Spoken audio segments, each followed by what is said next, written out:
Joining me now is commentator and author of The Children We Left Behind, Adam B. Coleman.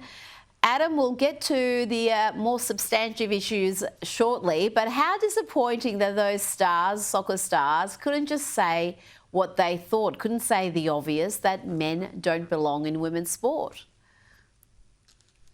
I mean, it's mildly disappointing, but it doesn't shock me that they didn't have much to say. Professional athletes are often trained to deal with the media, and they're often told to take like the easiest position, the most non-political statement, very vague statements about how they feel about any given topic, and usually to keep their comments relating to their profession. So it really doesn't shock me.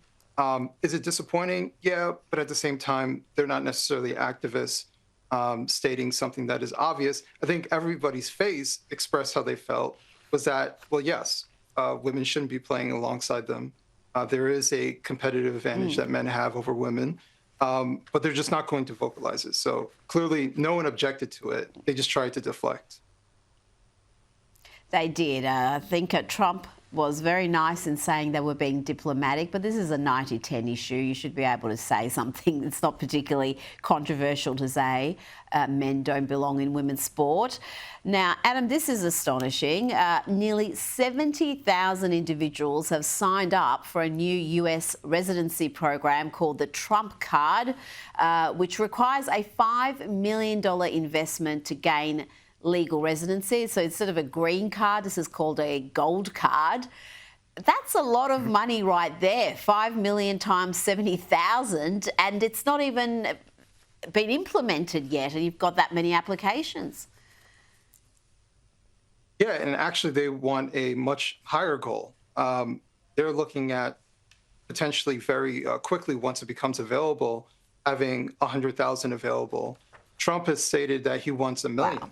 Right, he's trying to raise upwards of $5 trillion to go towards the deficit. That $5 trillion is nothing to, shy away from.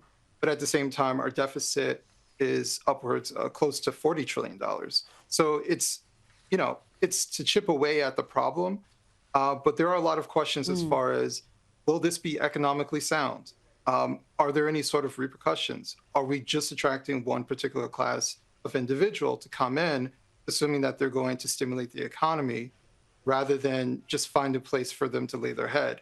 There are a lot of questions surrounding it, but it is, to be fair, replacing the EB-5 visa program, which has a lower threshold, but it does have a job creation requirement. Well, I mean, if you're investing $5 million just to enter the country, that's probably going to create a few jobs. I mean, it's hard to invest that kind of money without some sort of economic activity and job creation. Now, I want to ask you about some footage that I played a little bit earlier of the View program, where Whoopi Goldberg argued that blacks in America have it as bad as the people of Iran. Now, I was astonished by this position, but I'm interested in your response. Is this a widely held view in the black community as far as you know? Yeah, I was equally astonished. It is very ignorant to state that it's equal in treatment, especially if you're talking about modern day, which is very interesting in the conversation that she was having. Quickly, she ran to 1965, when we're talking about modern day Iran versus modern day America. The problem that I see is that wealthy, elite blacks tend to have very little issues, so they hold on to a collective oppression, right? This perceived oppression.